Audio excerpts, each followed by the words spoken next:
Well, hi everyone and welcome to my channel. My name's Joe. If you're joining me for the first time, a warm welcome to you. Today's video is on the removal and replacement of the front strut. Now the strut looks like this if you've never seen one before, and this particular job is definitely one for the home mechanic. There's practically no special tools involved and no special skills involved if you carry out the process correctly. Now this particular strut is an electronic strut.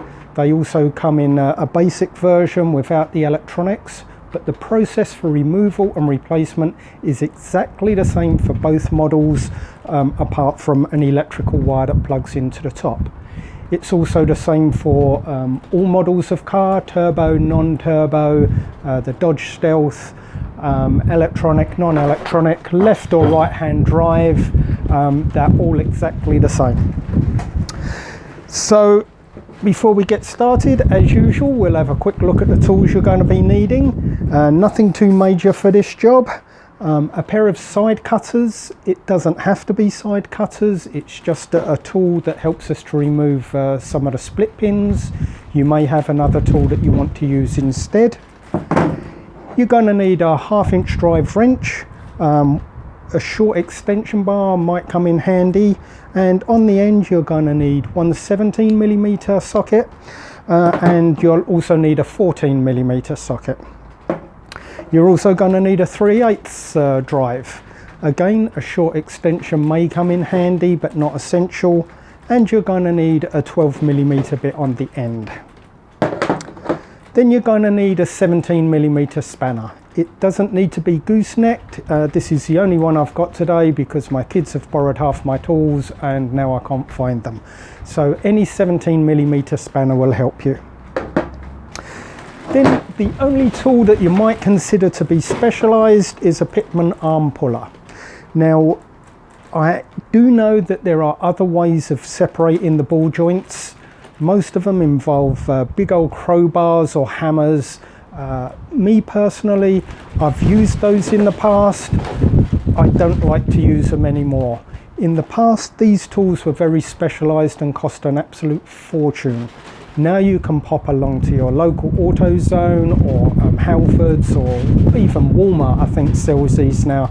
I looked them up this morning, they're $11, and it'll save you a whole lot of work and pain in separating ball joints just by buying this simple tool. Excuse the noise, we've got a very windy day here today and it's creating havoc. So this tool, as I say, will make separating ball joints much easier.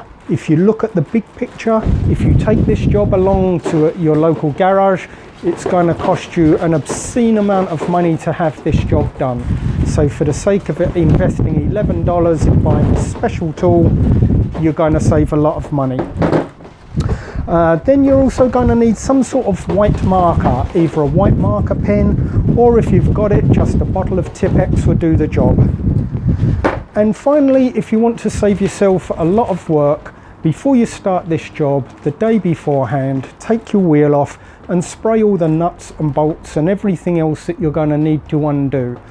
This, because the underside of the car is exposed to all the elements, quite often the bolts go rusty and can be really difficult to undo. So just by preempting a little bit, a good spray with some sort of seized bolt lubricant like WD-40 or something similar will make the job a bit easier today. Now, looking at the car, this is crazy. Looking at the car, it is possible to jack from one side, but I'd strongly recommend that you jack from the front of the car. There is a jacking position underneath. Remember to use a wooden or rubber block between the jack and the jacking point. This will avoid you damaging the metal beam underneath and denting it in and scratching it and causing more rust and that sort of thing. So jack from the middle. There's a second reason for this, and that is because the two wheels are linked together by the anti-roll bar. If you put pressure on one side, it will automatically lift the wheel on the other side. So if you only jack on this side, this wheel will have additional pressure, which in turn will bring this wheel up higher, which will make it harder to remove the ram. So I strongly recommend jacking in the middle to make the whole job much easier and accessible. And one final thing, I'm not a health and safety advisor. You need to do your own risk assessment. I've just put a simple axle stand under here, but it's for you to make your own assessment on where you're going to stabilize the vehicle from. Please don't take any risks yourself. So that's it. I'm going to cut the video now and then we'll start with the job. Now, for those of you that are new to this channel, you won't be familiar with any of the cars that I use, but my regular viewers will know that we normally do most of the work on a black non-turbo Japanese import car. Now, this is my own personal pride and joy that I've had for nearly 30 years now, and ordinarily I don't use this for videos, but this one does have a couple of faults that I need to take care of today, so I'm going to take the opportunity to do some videos on this car while I'm doing the repairs. So this is the one we're going to be removing the strut from. You'll notice I've already removed the wheel. I'm assuming that if you're the sort of person to attempt any mechanical job, you would at least know how to remove a wheel, and by me taking that off in advance, it just saves us some video time. You're also going to notice the plastic under tray here is already removed, or the splash guard is already removed. That's not for any particular reason, it's purely from a video that we did the other day, and I just haven't put it back yet because once I remove these parts I want to clean up all underneath the arch. So do not remove any of the plastic under trays for this job. So let's start with the basics. First of all, we're going to disconnect the two lines here. We've got one for the brake speed sensor and we've got one for the one for the speed sensor, one for the brake line. So to get those off, you'll need your 12mm wrench. Do not undo this bolt here. You're going to be undoing this one. Now you probably also noticed this all looks very oily under here. This is deliberate. It's where I sprayed it all with WD-40 to just loosen everything up ready for today. Nothing worse than having bolts break on video when you don't need to break them. So that's the first one. The second one you can't actually see from here, but if you follow this line around the back, there is a nut around the back, or a bolt I should say, around the back. Just here. Oh yeah, you can just see it on the video there. So we'll get the wrench around the back there.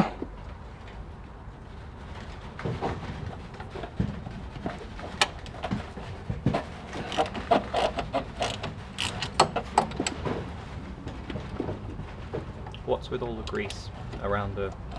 The grease is where the CV joint is broken and sprayed out everywhere. So that's another job on my list today. Now I've started undoing this. I've instantly regretted it because the steering wasn't turned sufficient for me to get round the back there. So what I'm going to do is go and get a ratchet spanner, which will make that job a bit easier, I think. I've now swapped over to a 12mm swivel head spanner. Now these are a really useful tool and well worth buying. Ordinarily I could have just turned the steering to gain access to that with the wrench, but I didn't want to turn it on this particular case because for this video I needed to film both sides, so it was easier for me to just leave it neutral. So now we can get that bolt out the back.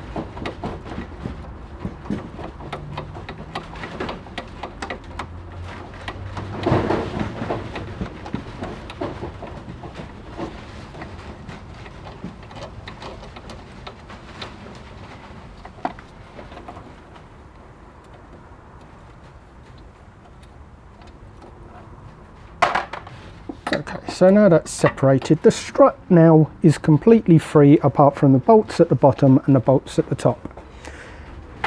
Now we're going to move on to perhaps getting a rag to clean my hands. Okay, now we're going to release the steering arm. To do that, we've got a split pin in here. You're going to need to pull that split pin out. And this is why I've chosen to use a pair of side cutters. It allows us to grip hold of it and get into little places and just pull that out.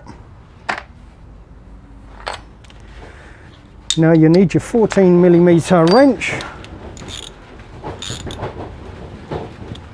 Actually, I think that might have been 17. Let's just double check. Yep, no, I apologise, 17. Get that on there.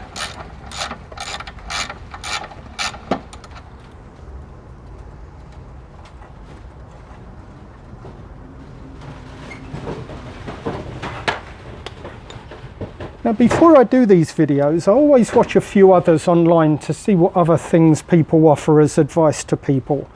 And one of the things that I've seen people do quite a lot is get a long pry bar in here on the top of there and then bang on the side there. That option does work, but there is always a risk that you're going to damage the thread on here. And unless you're thinking of replacing the bit on the end of the arm, then you don't want to risk doing any damage. As I said, I checked this morning, these are $11, I think it was. It's a nice simple tool that slides over the top, and then you just screw it down. Grab your wrench. As you do this bolt up, it separates nice and easy. No damage, easy to reuse. There is another tool that some people use with a fork that you jam between there. Again, that splits all the rubber on here, so that causes you more money. So that's that free. Now at this point we've got two options. We can unbolt the strut from the bottom or from the top. There is a reason why I always choose to do it from the top first. If you undo the bottom first, all of the weight of the strut is pulling down on the 3 bolts at the top, which are much smaller. And when you get to the very last bolt, this arm is going to be swinging freely and you risk it snapping the bolt at the top or doing damage. So I prefer to undo it at the top first, so all the weight is then free and we can undo the big bolts next. So for the top, you're going to need your 12mm. No, you're not. You're going to need your 14mm. Short extension will help. And let's get up the top here. So we've got 3 bolts here. 1, 2, 3.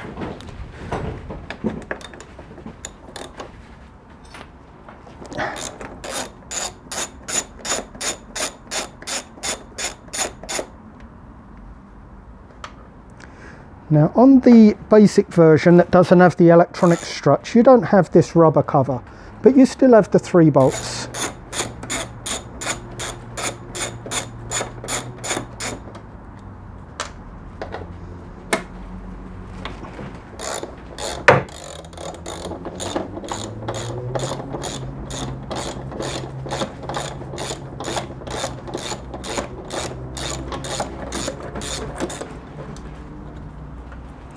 Now we can remove this cover, and now you see your electronics. Now these wires over time have become very aged and brittle for some reason. I find this quite unusual because electronics is my main game. I just don't understand why these wires that don't have any movement under here start breaking underneath this rubber cover here. And if you have your ECS light flashing continuously, it could well be one of these wires broken. Now on this plug here, you've got 2 little tabs on the side. If you press the tabs, you should then be able to pull the plug off. Nice and easy. Just put that to one side. Now your strut's free at the top. We can move to the bottom. Now it's your 17mm time. But just before you do that, we need to have a look just here, because you will notice, actually I'm going to get another one to show you. Just 1 second.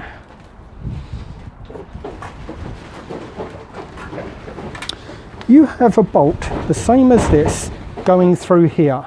Usually they go through the other way. I don't normally see them going this way. However, as long as you put it back the same, it doesn't really matter. On here are little markings for the adjustment of your tracking and camber. you need to make sure that you put it back in exactly the same place, otherwise you're going to have to pay someone to realign all your steering. Now, to know that you've got it in the right place, all you need to do is put a little mark somewhere from the bolt to any point the side of the bolt. So I'm going to do it just here. It's nice and visible. So when we put it back in, we'll put the bolt at exactly the same angle and it should all be adjusted correctly.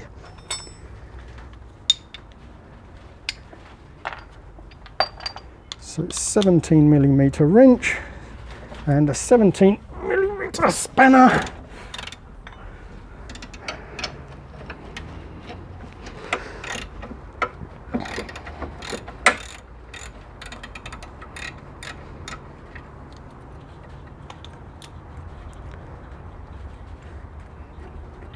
Now, in theory, you don't actually need to undo the steering arm. The reason I do this is so we have more space to move this strut around. If it's fixed, you've got a very narrow gap here between the back wall, and quite often you end up banging things around and scratching up your paintwork and doing damage that you don't need to do. So by doing it this way, we've got the freedom to move the entire knuckle piece out and give us more access. Now to the bottom bolt. Oh, that's done up tight.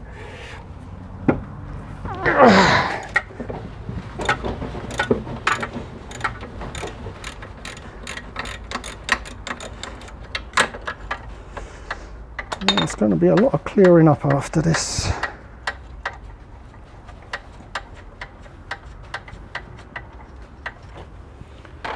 Now, generally speaking, these bolts will now pull out quite easily, but if you haven't done much maintenance on your car over the years, there is a chance that they'll be seized in there. So here goes the first one, and you see the markings on there underneath the grease. And the second one. Is the bottom one different than the top one? The bottom one doesn't have any markings, it's just a standard bolt.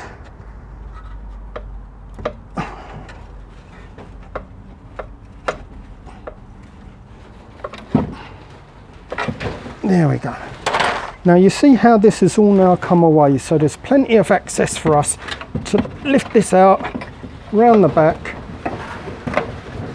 and free of the car without any bashing against the sidewall or anything. Ugh. So that's that out. Not too much of a job, it's only taken what, 10 minutes? An easy one to do at home. At this point I'm going to cut the video because I need to clean all this mess up, and then we'll have a go at putting it back in again. So I've given the strut a bit of a clean up and now we're ready for reassembly. Now I've not cleaned up the rest of the car at this point because I've still got that bad CV joint, and that's going to be covered in another video shortly. At that time I'll take the opportunity to clean the rest of the car up.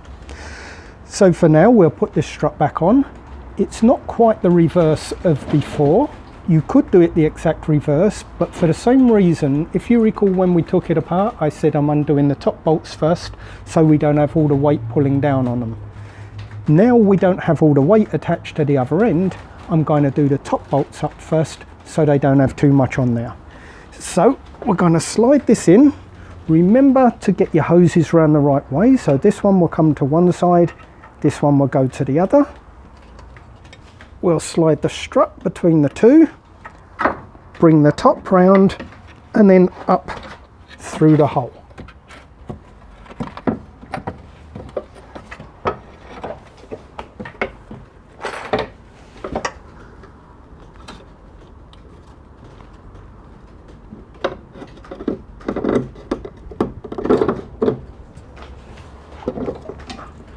Now we can get this cover on. Remember your electrics first.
Okay, now when you go to do these up, the metal plate here is just held into the rubber by moulding, and if you try to turn this, it will turn the metal and tear the rubber.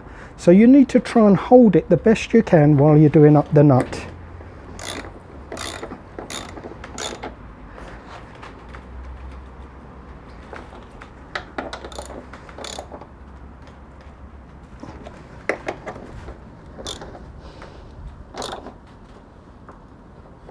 Easy. Now we're on to the bottom part. With that nicely supported, we can easily maneuver things around. Oh, what's my ring?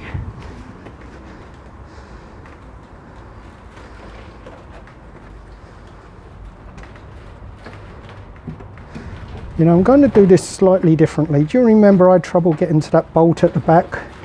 So I'm going to do that one first. Well, we've got good access to it. If I can find the hole, that is. Here we go.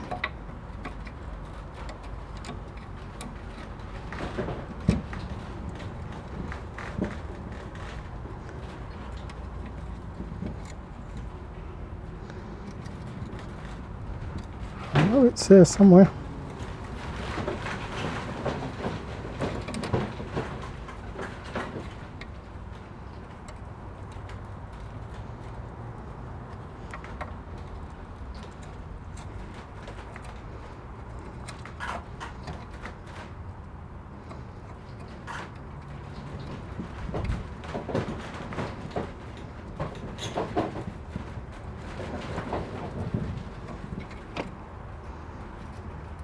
Gotcha.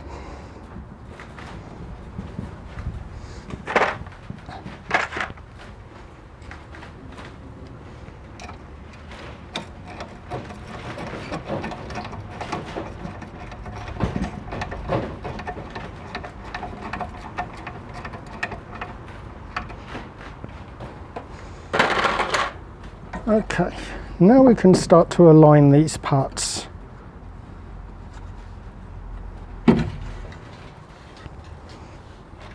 And if you have your bolt ready,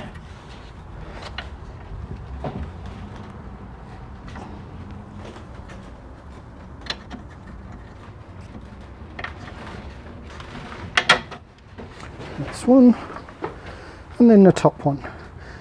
Don't forget your little white marking that you put on there. You're going to need to make sure that that lines up with the little white marking that you left on there.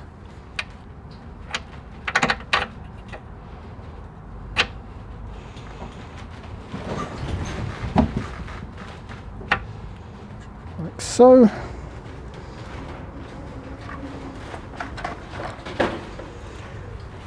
A washer and nut for the bottom.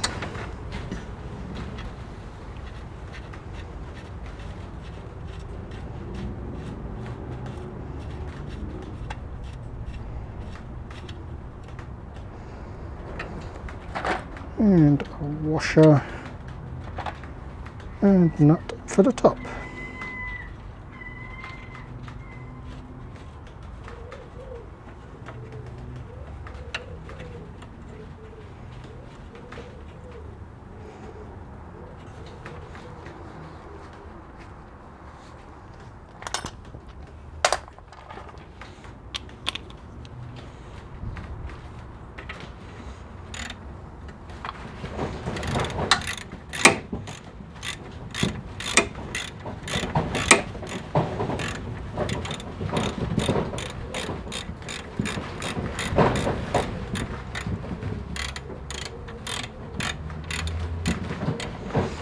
There's a good opportunity to see that broken CV. That's split pretty seriously.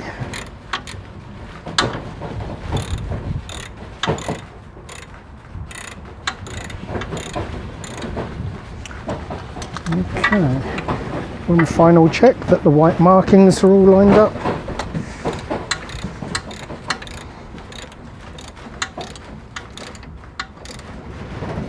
You need to make sure that these are really nice and tight so they don't move under the strain on the road.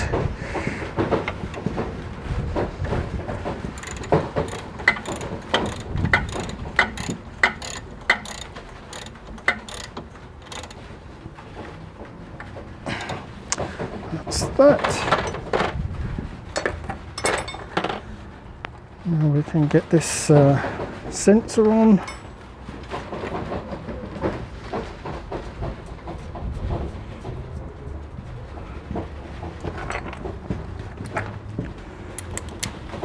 $12mm.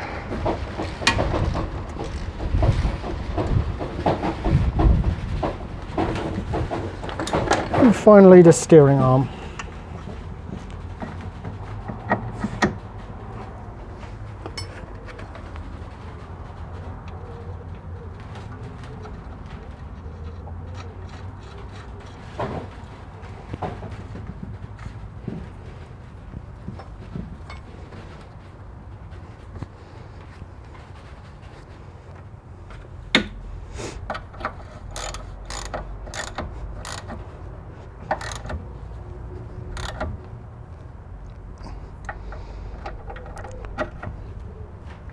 Just try and get that so we can line up the holes for the split pin.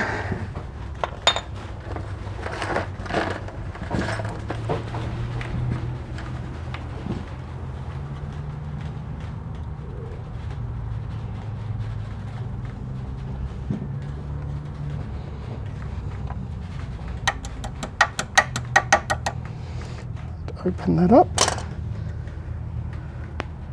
And there we go, job complete.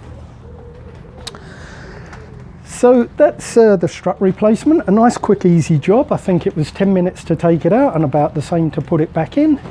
You go to a garage, they're going to charge you probably 2 hours labour for that, and that's a lot of money. So it's a job you can do at home. I hope this is coming useful for you. In the next video it's probably going to be the CV joint, so we can take care of that and I can get my car back on the road. So for now, thanks for watching. Don't forget to like the video and subscribe.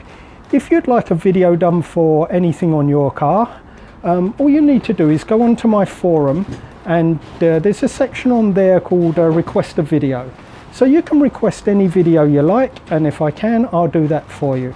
I'm no longer doing requests on the YouTube channel because it's just getting too messy with me keep on searching through to see what people have said. So for now, the YouTube channel will be limited to comments and videos. So for now, thanks for watching, and I'll catch you on the next one.